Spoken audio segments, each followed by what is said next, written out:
Jak to jest takim tropicielem?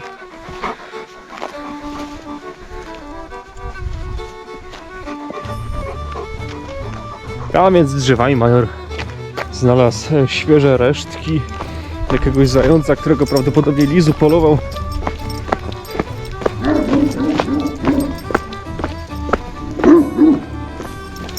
Zrobiło się głośno. No i miała major wyżerkę.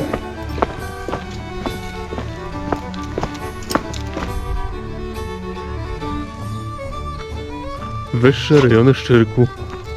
Jaki to spokój w porównaniu z centrum, zwłaszcza w okresie turystycznym.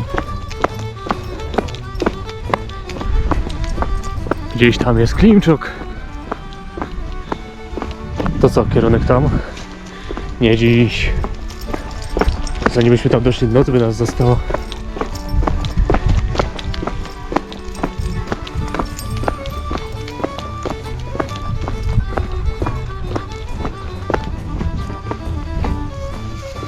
No tak, zaznaczyć teren trzeba.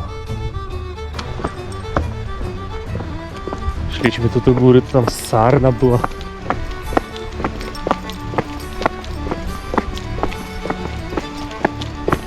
Major bezbłędnie ją wyczuł.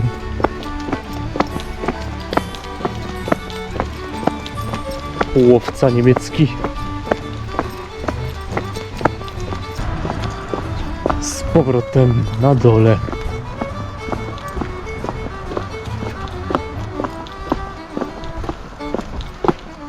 Jaki spokój. To niech tylko weekend przyjdzie. Niech się tylko zrobi wolny czas i dobra pogoda. Major, miłośniku oscypków.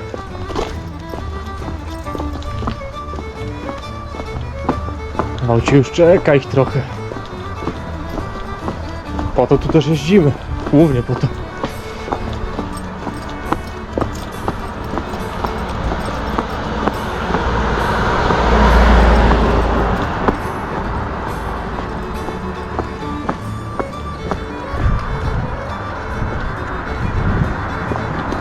Szybki rzut oka, gdzie jesteśmy mniej więcej, może ktoś pozna.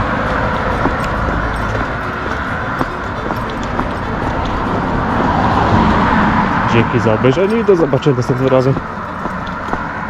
Na razie.